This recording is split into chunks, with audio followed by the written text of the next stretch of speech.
Di umur 70 tahun, rumah besar atau rumah kecil sama saja. Apalagi rumah tingkat. Sudah pakai tongkat menaik di lantai 2 begini, Pak. Hancur gitu hidup ini. Di umur 80 tahun, kalau Tuhan izinkan kita umur panjang, saudara, kaya atau miskin pun sama saja. Sudah tidak mungkin lagi beli daging babi 2 kilo makan sendiri, tidak mungkin. Aku berkata kepadamu, kasihilah musuhmu, berbuatlah baik bagi yang membencimu, mintalah berkat bagi yang mengutuk, berdoa bagi yang mencacimu. Kalau pipi kirimu ditampar, berikan juga pipi kanan. Aku yang memilih kalian. Saya persilakan kepada hambanya, Tuhan Yesus memberkati. Bapak Ibu Saudara, shalom. Shalom. Bersyukur untuk keempat kali akan berkhotbah di sini. Terima kasih. Di ibadah pertama tadi kita sudah bicara tentang keluarga. Di bagian kedua hari ini semua aja kita untuk merenungkan kembali soal gambaran Allah di dalam hidup kita. Karena itu mari kita buka Alkitab, Kejadian pasal 1 ayat 26. Kejadian pasal 1 ayat yang 26, firman Tuhan berkata demikian. Berfirmanlah Allah, baiklah kita menjadikan manusia menurut gambar dan rupa kita, supaya mereka berkuasa atas ikan-ikan di laut, dan burung-burung di udara, dan atas ternak, dan atas seluruh bumi, dan atas segala binatang melata yang merayap di bumi. Demikian firman Tuhan. Berbahagia setiap orang yang mendengar firman, memelihara dan melakukan dalam hidup setiap hari. Shalom. Sekali lagi shalom. Ada anak sekolah minggu tanya saya begini, pendeta, kalau manusia mati itu jelas, kalau bukan masuk surga berarti masuk neraka. Bukan surga berarti neraka. Tapi kalau ayam mati masuk di mana Pak Pendeta? Saya juga bingung itu. Kalau pertanyaan itu ditujukan kepada kita, ayam mati masuk di mana kira-kira? Apapun jawaban kita, jawaban itu memberi pesan bahwa manusia berbeda dengan ayam. Kisah penciptaan menyampaikan dengan baik. Waktu Tuhan menciptakan ayam, cukup berfirman langsung jadi ayam. Waktu cipta sapi, cukup berfirman. Waktu cipta babi, cukup berfirman. Tapi ketika ingin menciptakan manusia, seolah-olah ada hitung-hitungan. Seolah-olah ada pertimbangan. Kenapa? Karena kepada manusia akan diberi kuasa untuk menguasai seluruh ciptaan. Dia tidak boleh sama dengan ayam. Setelah hitung-hitung terus Tuhan bilang begini, baiklah sekarang manusia diciptakan. Lalu dibedakanlah manusia dengan ayam. Apa itu? Ayam hanya diberikan satu kehidupan saja. Berapa kehidupan? Tapi manusia diberikan 3 kehidupan sekaligus.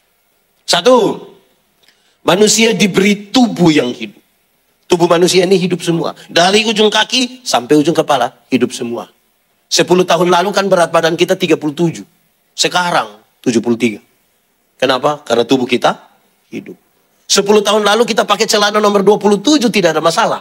Karena perut rata saja. Sekarang perut macam ada 3. Satu di sini, satu di sini, satu di sini. Kenapa? Karena tubuh kita hidup. Tapi kalau itu, kita belum beda dengan ayam. Karena ayam juga bertumbuh. Kedua, ini tidak ada di ayam. Manusia diberikan jiwa yang hidup. Diberikan apa? Jiwa. Jiwa itu apa? Manusia diberikan akal dan perasaan. Perjumpaan antara akal dan perasaan itu membentuk karakter manusia. Ayam itu ada otak, tapi tidak pakai otak. Sehingga tidak ada sekolah ayam. Atau di Surabaya ada sekolah ayam? Tidak ada. Ayam itu ada hati, namanya hati ayam. Tapi ayam tidak pakai perasaan. Makanya ayam tidak cemburu. Kalau saudara masih cemburu kan saudara bukan ayam. Karena ayam ada hati tapi tidak pakai. Saudara lihat sudah beda. Ketiga, manusia diberikan roh yang hidup. Roh itu apa? Roh itu menghubungkan manusia dengan Tuhan Allah. Roh itu mendorong manusia untuk mencari Tuhan. Roh itu membuat manusia gelisah kalau dia tidak berjumpa dengan Tuhan. Saudara lihat sekarang. Punya tubuh yang hidup, jiwa yang hidup, roh yang hidup. Cukup di situ? Tidak. Tuhan bilang, gambar dan rupaku kuberikan pada. Gambar dan rupa itu artinya apa? Hakikat Tuhan Allah yang kekal dan kudus. Kekal, kudus, mulia, tidak dibatasi oleh ruang dan waktu. Tuhan berikan kepada manusia. Saudara lihat sekarang. Punya tubuh yang hidup, jiwa yang hidup, roh yang hidup. Tidak dibatasi oleh ruang dan waktu. Kudus dan sempurna. Setelah jadi ciptaan yang sangat bagus ini. Terus Tuhan bilang begini. Manusia, dunia dan segala isinya kuberikan kepada. Engkau atur sudah ini dunia. Dunia mau baik tergantung manusia. Dunia mau rusak pun tergantung manusia. Tambah satu kalimat. Hafal baik-baik, ingat baik-baik. Tambah satu kalimat.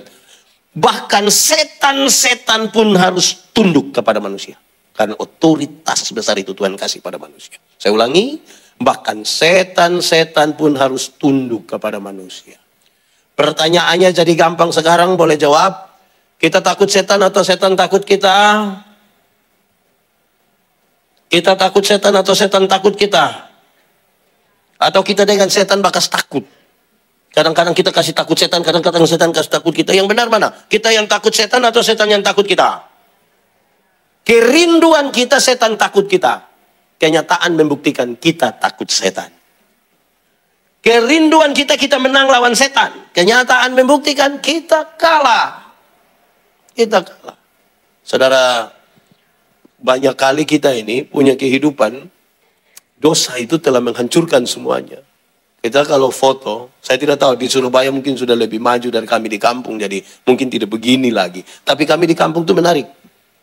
Kalau ada orang mau foto, pas mau foto ada yang lari dari belakang. Jangan 3 orang, jangan 3 orang. Kalau foto 3 orang nanti mati. Bagian, wah berarti mau bunuh orang gampang. Tinggal izin ibu yang kita mau bunuh tinggal. Saudara lihat ini.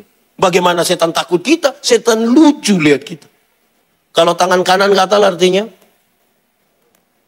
mau? Yakin kalau tangan kanan gatal dapat uang? Kalau tangan gatal artinya dapat uang, orang koreng itu pasti kaya raya. Itu bukan tangan kanan saja yang gatal, semua gatal habis. Alkitab kasih tahu satu-satunya cara untuk dapat berkat ialah kerja. Apa? Kerja bukan gatal. Kerja. Satu saat minggu kedua bulan Desember, kami di NTT curah hujan kecil sekali. Di NTT minggu kedua bulan Desember kok belum hujan, takut kekeringan di tahun berikutnya. Saya bilang begini, hujan belum turun. Orang bilang, proyek Pak, proyek. Jadi saya heran apa urusan proyek dengan hujan. Mereka bilang, Pak Pendeta, akhir tahun begini proyek pemerintah tuh banyak, pembangunan fisik. Orang tutup hujan.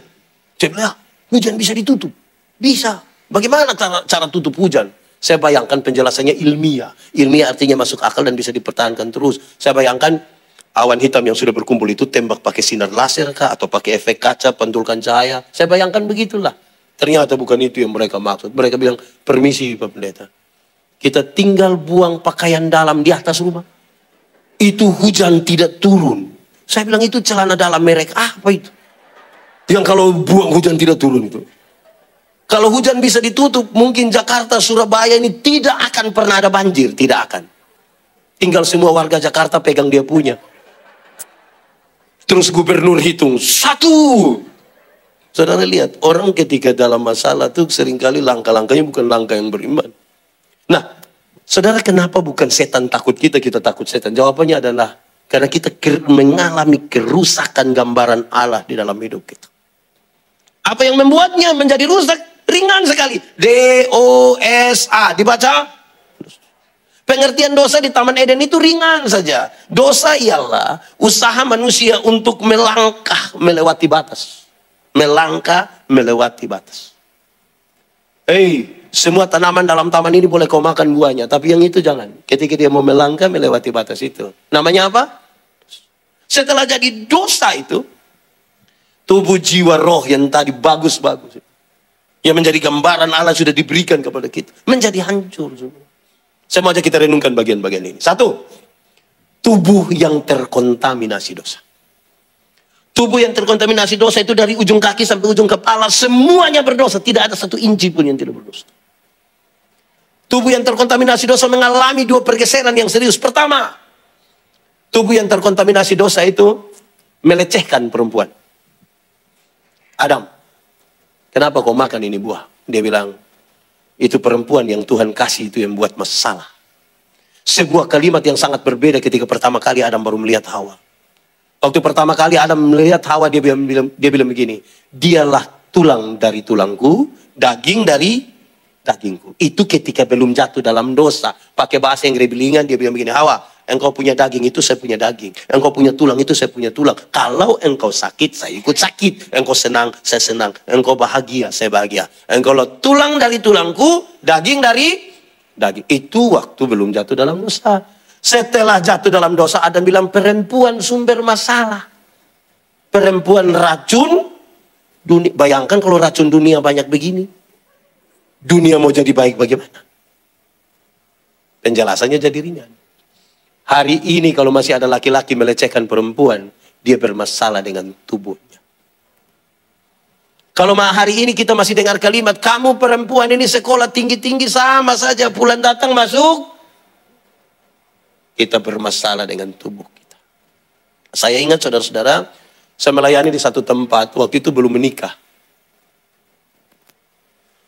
Jemaat lewat kalau saya sementara cuci pakaian di sumur, mereka suka bilang begini, pendeta, yo makannya. Saya bilang makannya apa? Kawin sudah. Saya bilang kamu punya otak ini tidak benar ini. Mereka kalau ke rumah pelayan, saya sementara sapu-sapu rumah, mereka bilang makannya. Saya bilang makannya apa? Kawin sudah. Kamu punya otak tidak betul ini. Pendeta, kenapa setiap kali kami bilang Bapak pendeta, kawin Bapak bilang kami otak tidak betul? Saya tanya dorang, boleh jawab? Kalau pakaian kotor, apa yang harus dilakukan? Apa yang harus dilakukan? Cuci, bukan kawin. Hanya orang yang otak miring, yang pakaian kotor di sini, dia kawin di situ dengan harapan ini. Kalau rumah kotor, apa yang harus dilakukan? Sapu, bukan? Bukan kawin. Bahwa toh kemudian, kalau ibu-ibu harus masak, harus cuci, harus sapu, harus timba air. Dia melakukan itu bukan karena dia pembantu. Tapi dia melakukan itu atas nama cinta. Tepuk tangan kasih ibu-ibu. Supaya kita belajar menghargai perempuan. Kadang-kadang laki-laki sombong sekali. Dan melecehkan perempuan. Seolah-olah perempuan gampang dibeli. Gampang dibayar. Penghargaan kita menjadi bermasalah pada perempuan. Kenapa? Tubuh yang terkontaminasi dosa. Kedua, tubuh yang terkontaminasi dosa memberhalakan bagian-bagian tubuh tertentu. Bagian-bagian tubuh tertentu jadi berhala baru. Dulu Adam dan Hawa itu telanjang saja tapi tidak ada masalah. Adam telanjang ikut situ, Hawa telanjang ikut situ, tidak ada masalah. Sekarang kita pakai pakaian mahal-mahal semua tapi masalah macam banyak sekali. Bagian-bagian tubuh tertentu telah menjadi berhala baru. Saya pakai contoh. Coba saudara ikuti seluruh iklan kecantikan kulit di televisi. Seluruh iklan kecantikan kulit di televisi mengarahkan saya dan saudara untuk ambil kesimpulan. Seolah-olah kalau orang kulit putih lebih baik dari kulit hitam. Warna kulit saja jadi berhala baru. Akhirnya setiap kali yang kulit putih berdiri di depan, yang kulit hitam itu macam gelisah bagaimana. Padahal ada lagu dulu bilang biarlah yang hitam menjadi hitam. Jangan harapkan jadi putih. Pakai oker juga tidak bisa. Saudara pakai pemutih, maaf, di wajah saja, leher ke bawah gelap lagi. Saudara akan makin gelisah karena itu. Warna kulit di abad modern ini jadi berhala baru. Coba saudara ikuti seluruh iklan kecantikan rambut di televisi. Semua iklan kecantikan rambut di televisi mengarahkan saya dan saudara untuk ambil kesimpulan seolah-olah kalau orang rambut lurus itu lebih baik dari rambut keriting. Saya protes itu. Saya berkhotbah dalam banyak acara mendorong budaya positif Valentine. Saya bilang, di hari kasih sayang ini, yang paling akan menikmati belayan seorang suami adalah mereka yang rambut keriting, bukan yang rambut lurus. Ya bisa begitu pendeta? Iya, yang rambut lurus itu mungkin karena lurus dibelai tidak terlalu indah lah, tidak berasa lah. Sayang, tidak dapat lah, tidak kena. Sayang, yang keriting itu dibelai menarik. Sayang dan lebih dapat lah. Tapi banyak orang kan rindu kalau keriting itu jadi salah sekali. Karena rambut pun jadi berhala baru. Bahkan di zaman modern ini saudara, berat badan saja bisa jadi berhala baru. Berat badan bisa jadi berhala baru. Seolah-olah seorang perempuan yang cantik itu harus tinggi 170 cm. Berat badan 48 kg jadi proporsional sekali. Itu membuat banyak ibu-ibu tidak makan malam. Mereka hanya telan ludah malam. Terus asam lambung naik baru dia pegang. Dia bilang dalam nama Yesus tidak akan sembuh. Tidak akan.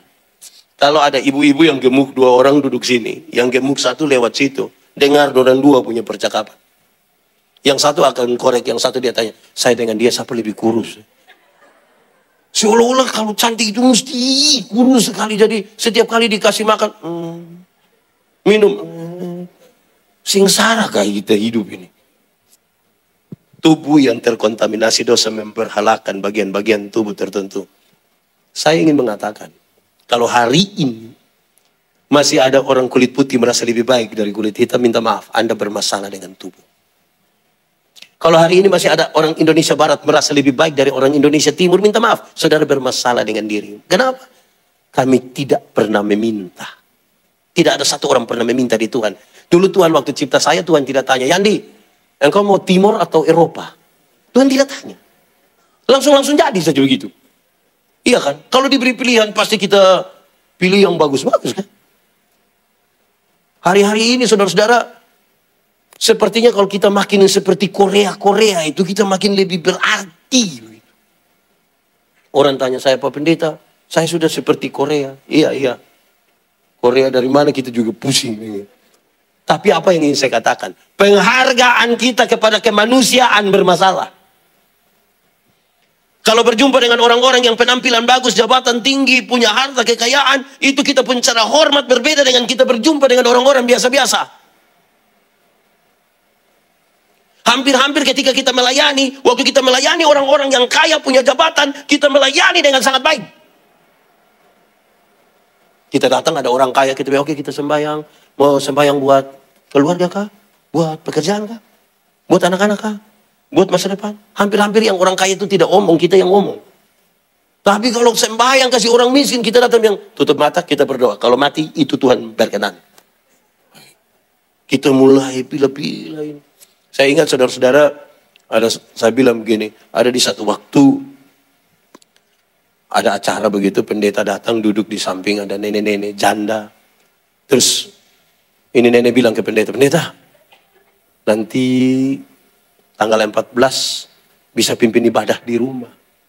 Terus pendeta bilang, aduh saya sibuk, aduh saya memang pas ada acara, jadi nanti kami kirim penatua saja pimpin di sana. Iya Bapak, tidak apa-apa. Tidak apa-apa kan nenek? Oh tidak apa-apa, nah, janda miskin ini tidak apa-apa, sudahlah. Terus mereka ambil makan, duduk sama-sama. Bapak pendeta basa-basi bilang begini, nenek, mau buat acara apa sampai ibadah-ibadah begini? Ada apa sampai bikin ibadah syukur? Terus nenek ini jawab bilang begini, tidak. Saya punya anak laki-laki yang sulung, baru saja dilantik jadi komisaris bank. Jadi dia mau titip berkat sedikit.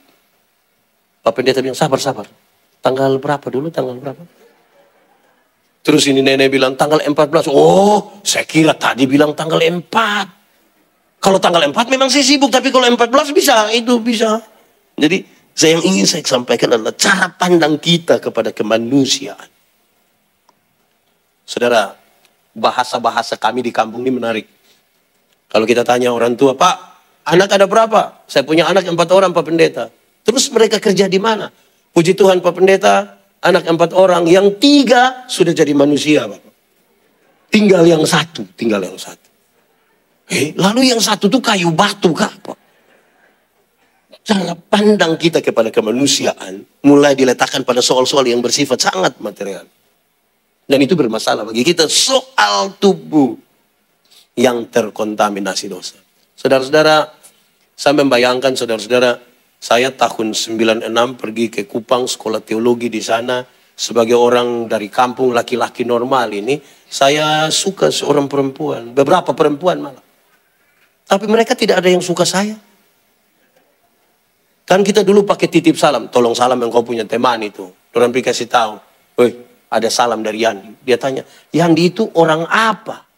Dari mana? Dia kira saya orang gila mungkin. Orang kasih tahu, Yandi itu orang Timur, dari Soe. Bukankah dia orang baik, calon pendeta itu?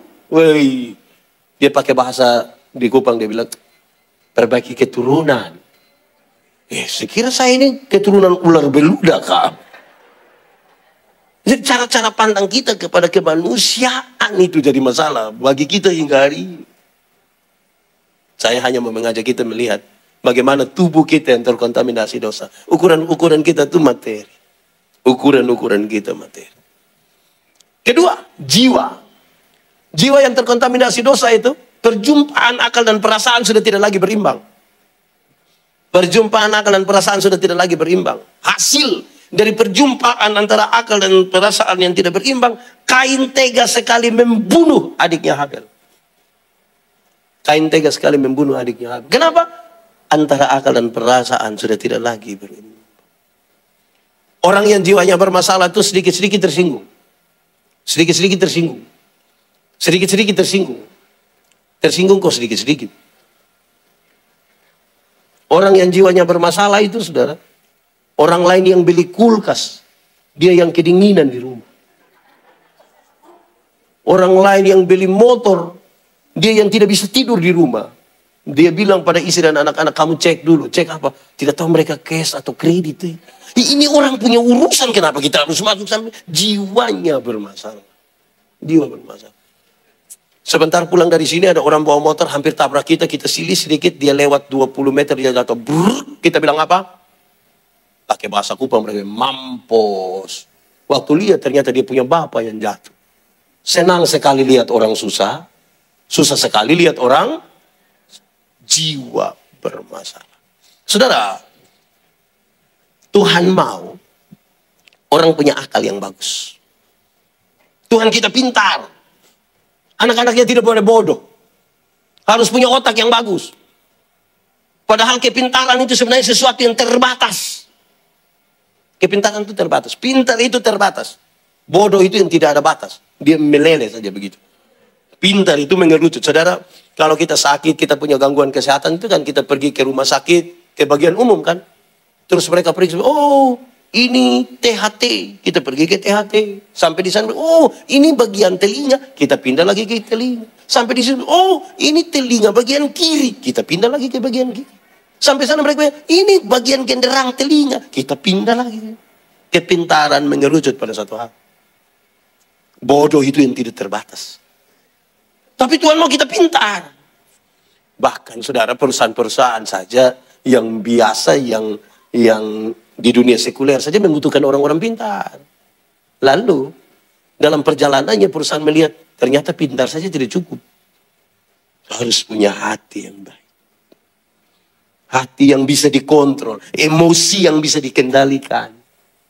Anda boleh pintar di situ, saudara. Saudara boleh pintar sekali pada bidang saudara. Tapi kalau tidak bisa mengendalikan perasaan, tidak bisa mengendalikan emosi, sekali saudara ambil tindakan merusak seluruh kepintaran saudara.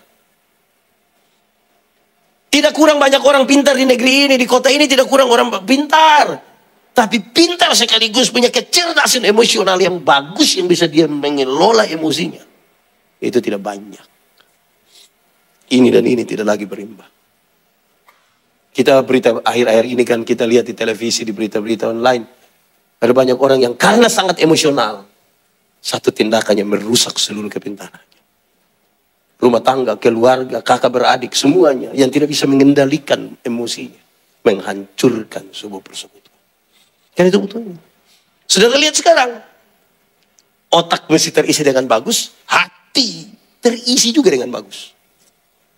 Banyak orang tidak mengisi otaknya. Banyak orang tidak mengendalikan emosinya. Tidak punya spiritualitas yang bagus. Tapi seolah-olah dia beriman, berdoa, Tuhan pasti memberkati kita. Oh, mental macam apa? Yang tidak diisi ini dengan baik, ini tidak diisi tapi meminta berkat.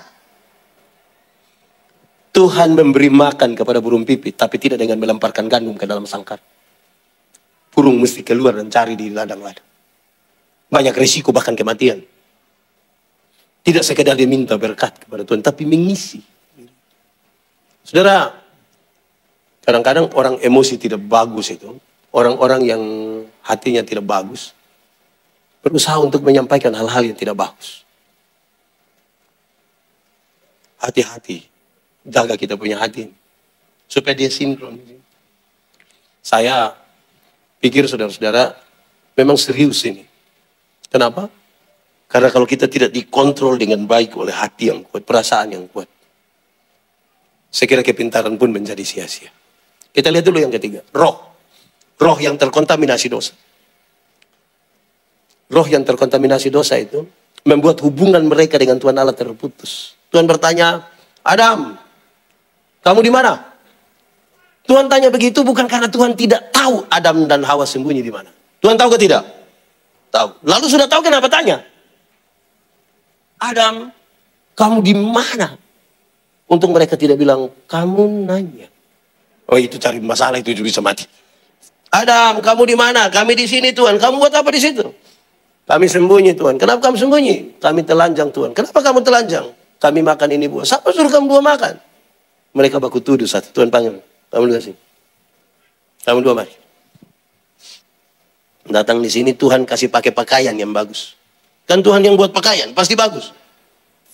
Makanan masih mereka dapat. Tapi kemudian Tuhan bilang apa? Keluarlah sekarang dari taman ini. Keluarlah dari taman ini. Tinggal di luar Firdaus tetap ada makan minum. Tinggal di luar Firdaus tetap ada pakaian yang bagus. Tapi tinggal di luar Firdaus berarti mereka tinggal di luar dari inti kehidupan. Jadi inti kehidupan tidak pada pakaian. Inti kehidupan tidak pada makanan. Yesus, ingat aku kalau engkau datang sebagai raja. Hari ini juga aku bersama-sama dengan kamu di dalam. Hari ini juga aku menarik kamu kembali dari luar Firdaus masuk kembali ke dalam inti kehidupan. Untuk apa badan bagus-bagus, pakaian ketat-ketat, hidup kaya raya, mati masuk neraka. Kurus, susah-susah, lemah-lemah, mati masuk surga. Mana yang baik? Mana yang bagus? Dua-dua tidak bagus. Yang bagus itu badan bagus, pakaian ketat-ketat, hidup kaya raya, mati masuk surga. Tapi kita Tuhan baru kasih sedikit kepercayaan, jadi langsung lupa Tuhan. Dulu usaha belum maju, rajin gereja. Bahkan minta di semua bagian ibadah, minta tolong didoakan supaya usaha bisa lancar. Setelah Tuhan izinkan ada dapat usaha, hari Minggu tidak lagi gereja. Kenapa? Tuhan sudah kasih ini Pak Pendeta, kita pergi lagi, bagaimana kasih tinggal berkat Tuhan. Cara kita mulai berubah di situ. Akhirnya orang yang terputus rohnya dengan Tuhan, sesungguhnya dia sudah mati. Mati. Tidak lagi hidup. Roh terputus dengan Tuhan, bagaimana hidup? Biasa pada pemakaman orang mati, pendeta-pendeta bilang, kita akan memakamkan jenazah.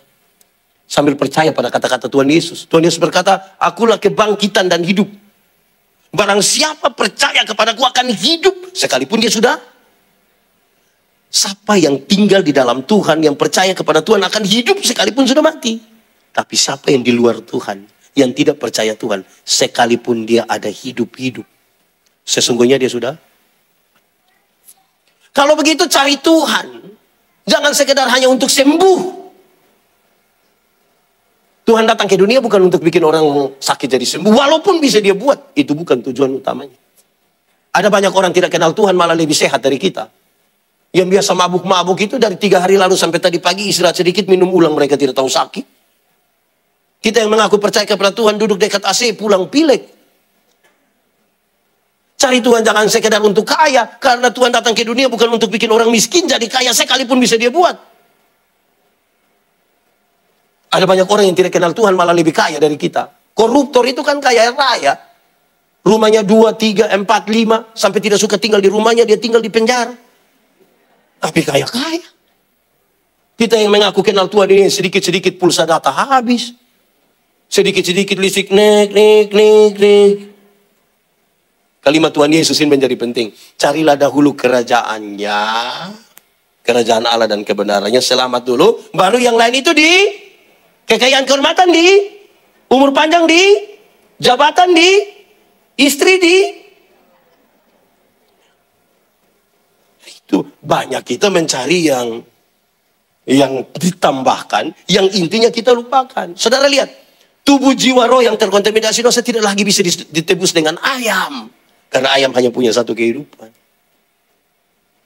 Harus dicari seorang manusia yang punya tubuh jiwa roh, tapi tidak berdosa, mau dapat di mana?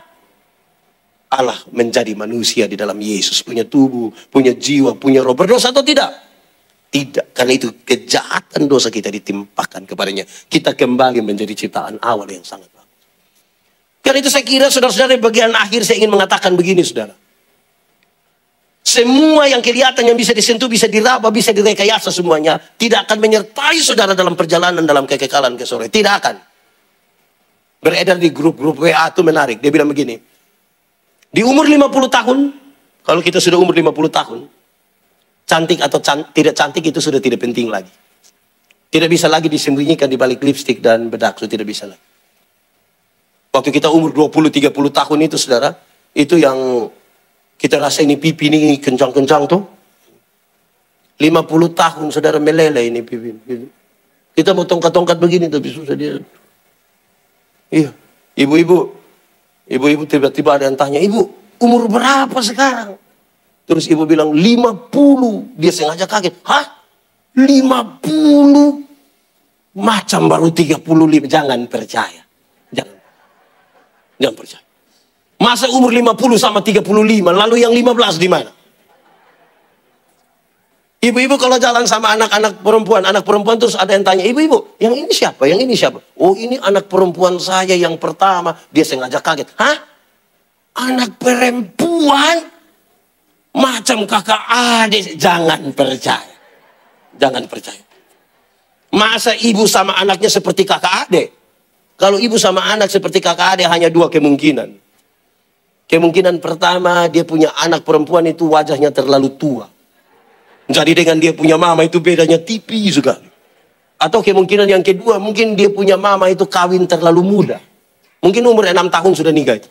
Akhirnya bedanya tipis sekali dengan di umur 50 tahun cantik atau tidak cantik tidak penting lagi. Di umur 60 tahun, saudara, umur 60 tahun. Ada jabatan atau tidak ada jabatan sama saja. Kalau sudah pensiun, rata-rata ASN, TNI, Polri, swasta, di industri dan lain sebagainya itu umur 60 tahun pensiun. Waktu kita masih aktif itu yang orang datang, siap, laksanakan, hormat, selamat. Nah, itu aktif. Sudah pensiun, mau pergi ambil pensiun di kantor pos itu anak-anak kecil yang baru honor 3 bulan ini. Dia bisa lihat kita dari jauh saja baru dia bilang, tua, sehat kah? Hai, itu kita macam menderita batin, betul kalau. Di umur 70 tahun, rumah besar atau rumah kecil sama saja. Apalagi rumah tingkat.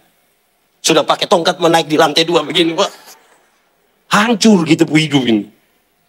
Di umur 80 tahun, kalau Tuhan izinkan kita umur panjang, saudara, kaya atau miskin pun sama saja. Sudah tidak mungkin lagi beli daging babi 2 kilo makan sendiri, tidak mungkin. Kolesterol, asam urat, diabetes, jantung, darah tinggi, gigi tidak ada. Orang lain masih kunyah, kita tidak kunyah, kita mall saja. Apalagi yang kita banggakan. Kumpul keluarga, cucu-cucu lari-lari, begitu. Cucu yang terbesar bilang, opa, mau makan apa biar saya ambil ya? Terus yang kita yang 80 aja bilang, jangan, tidak usah. Opa makan bubur. Habis. Lalu kalau kehidupan yang kita bangun dalam kesia-siaan, untuk apa? Jangan lupa, tubuh, jiwa, roh itu penting. Dan lebih dari itu adalah, biarlah gambar rupa Allah itu tetap ada pada kita. Jadilah kita ciptaan Allah yang luar biasa. Amin. Mari kita tunduk kepala, kita berdoa kepada Tuhan. Bapa di surga, kami bersyukur kepadamu. Engkau sangat baik bagi kami, menasihati dan mengajar kami. Kami tahu bahwa Engkau luar biasa bagi kami. Tolonglah kami supaya firman-Mu dapat bertumbuh dan berbuah dalam hidup kami. Biarlah menuntun kami untuk mensiasati hidup ini berkenan kepadamu. Terpujilah nama-Mu, patrikanlah firman-Mu dalam hidup kami. Di dalam nama Yesus, firman yang hidup itu kami berdoa. Amin.